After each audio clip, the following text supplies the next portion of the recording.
अस्सलाम वालेकुम नाज़रीन। तीन इश्यूज़ के ऊपर बात करेंगे। एक तो इलेक्शन की धांधली के हवाले से जो सवालात हैं वो अब पीटीआई से और दूसरी जमातों से निकल के अब उन इदारों तक भी पहुंच गए हैं, या उन जो तहकीकाती जो इदारे हैं जो इलेक्शन की रिगिंग के हवाले से बात करते हैं, जो इलेक्शन कमीशन की पूरी चीपीची को समझते हैं, उन्होंने भी सवालात उठाने शुरू कर दिए हैं। इसके ऊपर बात करेंगे। और उसके साथ साथ पेशावर हाई कोर्ट ने रिज़र्व सीट के हवाले से, वो भी क्योंकि इसी से एक किस्म का वो एक अलग किस्म की धांधली है उससे जुड़ा हुआ है, उसके ऊपर जो सवालात उठाए हैं उस पर बात करेंगे। और कुछ कैबिनेट के हवाले से थोड़ी सी बात करेंगे, और भुट्टो केस का जो फैसला है इस पर भी बात करेंगे। लेकिन शुरू करते हैं हम जनाब फॉर्म 45 उसके हवाले से।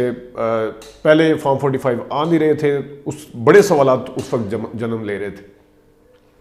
लेकिन 26 दिन के बाद जिस तरह फॉर्म 45 सामने आए हैं, उसके बाद तो सवालात ने मज़ीद बंद होने की बजाय, ख़त्म होने की बजाय मज़ीद जवाब सवालात खड़े हो गए हैं उसके इलेक्शन के कंडक्ट के ऊपर और इलेक्शन की जो शफाफियत है उसके ऊपर। जो हमने कल NA कत्तर ख्वाजा आसिफ साहब और रेहाना डार साहबा के हवाले से आपको बताया कि क्या पैटर्न था धांधली का, कल हम एक और बड़े हलके के हवाले से आपको बता रहे होंगे अगली वीडियो में कि उस हलके के अंदर क्या पैटर्न था, आपकी आंखें खुल जाएंगी। लेकिन उसके साथ साथ जहाँ पे इस फॉर्म 45 को आज तैमूर झगड़ा साहब ने, अली गौहर साहब ने और सलमान अकरम राजा साहब ने, गौर अली साहब ने, इन्होंने सवाल उठाए हैं, तो कल मुझे बड़ी हैरानी थी कि जब फॉर्म 45 के ऊपर दिन में सोशल मीडिया के ऊपर सारा कुछ आना शुरू हो गया था, ना तो उसके ऊपर 8 बजे के प्रोग्राम हुए, ना 10 बजे के प्रोग्राम हुए। आज देखते हैं कि इसके ऊपर कितने प्रोग्राम्स होते हैं। लेकिन ये सिर्फ अब पीटीआई की हद तक नहीं है। पिल दैट वो इदारा है जिसको नून लीग, पीपल्स पार्टी बहुत मेंशन करती है, जिसको वो वाले ग्रुप, मीडिया ग्रुप बहुत मेंशन करते हैं, जिनको एंटी इमरान समझा जाता है या जो इमरान खान के ऊपर ज़्यादा तनकीद करते हैं, तो उन्होंने भी पिल दैट ने अब सवालात जो उठाए हैं वो पीटीआई से मिलते जुलते हैं, उनसे अलग नहीं है। उन्होंने 2018 के इलेक्शन के हवाले से कहा है कि 2018 के इलेक्शन के मुकाबले में जो स्कोर है वो काफ़ी इसके हवाले से कम है, मतलब है कि वो कुछ बेहतर था इनके मुताबिक, पिल दैट के मुताबिक। उन्होंने सवालात उठाए हैं कि इलेक्शन वाले दिन सुस्त रवि का शिकार रहे, इलेक्शन वाले दिन इंटरनेट बंद रहा, इलेक्शन ताख़ीर होती रही, अमल सुस्त रहा, इलेक्शन का जो सिस्टम था उसके ऊपर सवालात उठाए हैं कि वो बंद हुआ, इस इंटरनेट के बंद होने से उस सिस्टम को भी वो भी मुतासर हुआ, ये कहते थे कि मुतासर नहीं होगा। तो और फिर बाद में उन्होंने ये भी बताया कि उज़रदारियाँ जो है वो कितनी देर में इलेक्शन ट्रिब्यूनल कम बने हैं 18 के मुकाबले में। उन्होंने टोटल जो ओवरऑल स्कोर दिया है वो बहुत ही बुरा है। और जो लोग कहते थे कि बस जी 18 में भी यही कुछ हुआ था, अभी भी यही कुछ हुआ है, तो मुझे फैसल वाडा साहब की बात याद आती है कि 18 का इलेक्शन अगर धांधली हुई थी तो थोड़ा सा डिसिप्लिन के अंदर था। इसमें तो बिल्कुल खुल के जिसे कहते हैं ढिठाई के साथ जो कुछ किया गया है वो सब आपके सामने है। और वो खा फॉर्म 45 की सूरत में सामने आए, वो खा उससे पहले इलेक्शन से पहले इंतखाबी निशान लेने के हवाले से सामने आया, वो गिरफ्तारियों के हवाले से सामने आया, या अब वो रिज़र्व सीट के हवाले से जो सामने आया है वो है। और आज रिज़र्व सीट से जुड़ा ये मामला जिसके ऊपर नून लीग के खुद अपने बंदे और पीपल्स पार्टी वाले कह रहे हैं हमें पता नहीं किस तरह मिल गई सीटें, जो थोड़ी सी सेन वॉइसेस हैं जिनका सुना जाता है, जिनका थोड़ा सा सोचने का प्रोसेस है कि वो कहते हैं हमें नहीं मिलनी चाहिए थी, इनको अगर नहीं मिली तो हमें भी नहीं मिलनी चाहिए थी, इस तरह के लोग हैं। अब जो चीफ जस्टिस हैं उन्होंने ये मामला जो है रोक दिया है और हलफ लेने से रोक दिया है। मामला जो फर्दर आगे अदालतों के हवाले से, समात के हवाले से इसको देखा जाएगा कि क्या इनको सीटें मिल सकती थी, इस तरह हलफ हो सकता है, हलफ किस तरह हो सकता है। इस कुछ सवालात उठाए हैं जिसमें रिजर्व सीट के हवाले से उन्होंने काफ़ी सारे सवालात उठाए हैं। अब अगला मामला जो है वो है भुट्टो साहब का केस। काजी फैसल साहब चीफ जस्टिस मोहतरम, उन्होंने इस केस को बड़े उससे सुना, उसके ऊपर बेंच बैठा, जो उन्होंने समात की उसके हवाले से। लेकिन जो पीपल्स पार्टी को मेरे ख्याल में तवक्कुआत थी वो पूरी नहीं हुई। और दूसरा ये है कि अदालत को भी ज़रा देखना चाहिए था, क्योंकि उन्होंने कहा कि फेयर ट्रायल का मौका नहीं मिला भुट्टो साहब को। तो ये तो तारीख इस चीज़ को साबित कर चुकी है, हिस्ट्री लिख चुकी है कि भुट्टो साहब के साथ ज़्यादती हुई थी। और जिन जिन लोगों ने ज़्यादती की थी उन्होंने आगे खुद माना, जिसमें नसीम हसन शाह साहब भी शामिल थे और जजेस भी शामिल थे, जिनके इंटरव्यू रिकॉर्ड के ऊपर पड़े हुए हैं कि जुल्फ़िकार अली भुट्टो साहब के साथ ज़्यादती हुई, उनके साथ मावराए अदालत कत्ल हुआ।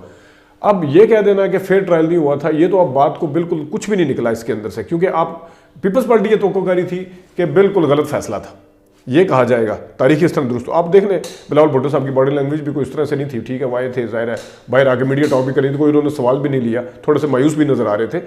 तो उस तरह जो एक निकलना चाहिए था कोर्ट के अंदर से कोई जिम्मेदारी फिक्स की जानी चाहिए थी, उस तरह का कोई जिम्मेदारी फिक्स नहीं की गई। कोई नहीं कहा गया कि उनके साथ नाइंसाफ़ी हुई थी, कि फेयर ट्रायल का मौका नहीं मिला। तो अब मेरे ख्याल में कोर्ट ने ये फैसला सुना दिया है। मेरे ख्याल में अब माजी से 44 साल पहले से निकल के अब जो हाल में इस टाइम केसेस लगे हुए हैं, बड़े बड़े केसेस लगे हुए हैं, खा वो इमरान खान साहब से मुतल्लिक हैं, खा वो करप्शन के हैं, खा वो धांधली के हैं, खा वो कानूनी चीज़ों के ऊपर हैं, तो उनके ऊपर मेरे ख्याल में सुप्रीम कोर्ट को आना चाहिए और माजी से निकल के बजाय इसके कि आज से 40 साल बाद आज के फैसले हो रहे हों, तो अभी फैसला कर लिया जाए। हाल का फैसला जो है, हाल के अंदर क्या क्या हो रहा है, माजी भी ठीक है, ठीक होना चाहिए, लेकिन हाल के अंदर क्या क्या हो रहा है उसके ऊपर भी मेरे ख्याल में आना चाहिए और उसके ऊपर भी फैसले किए जाने चाहिए। मरीम नवाज शरीफ साहबा आज अपने फॉर्म में आई, थोड़ा सा उन्होंने कंट्रोल करके रखा था कि मैं CM बन गई हूँ तो मैं थोड़ा कंट्रोल कर लूँ, लेकिन आज ये हालत मातम में है, ये इसी तरह की बातें करेंगे, हम लोग जीत के आए हैं तो इसी तरह। वो सबको पता है किस तरीके से जीत के आए हैं, वो सबको पता है कौन किस तरीके से इस इलेक्शन के ऊपर सवालात उठा रहे हैं। 13 में तो सिर्फ आपको PTI जो है वो सवालात उठाती हुई नजर आती थी इलेक्शन के हवाले से। अब कौन सा ऐसा मीडिया ग्रुप है, कौन सा ऐसे साफ़ी हैं, कौन सा ऐसा इंटरनेशनल मीडिया है, कौन से ऐसे इदारे हैं जिस तरह फाफन पतन और ये जो पिल दैट स्मिथ जिन्होंने सवालात नहीं उठाए, आपको अच्छे से पता है। और उस ज़माने के अंदर फॉर्म 45 इस तरह नहीं थे, सामने नहीं आते थे। अब तो खुद इन्होंने अपने हाथ से फॉर्म 45 लिख के दे दिए हैं, और जिसके अंदर फॉर्म 45 में जो हरीफ है वो भी कह रहे हैं कि वो फलां बंदा जीता था, मैं नहीं जीता था।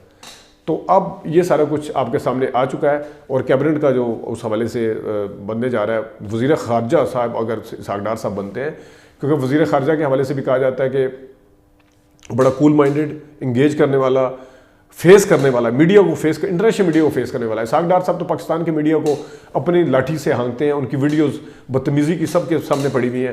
वो इंटरनेशनल मीडिया को किस तरह से इंगेज करेंगे, जिस तरह से उन्होंने BBC का इंटरव्यू दिया था, पसीने आए थे, उनका तजर्बा सारी ज़िंदगी का हम तो सुनते आए थे कि वो जिस चीज़ का उन्हें तजर्बा था वो उसमें नाकाम हुए। उन्हें वज़ारत ख़जाना का तजर्बा था, उन्हें अकाउंट का तजर्बा था, उसके अंदर जो कुछ हुआ वो सबके सामने था।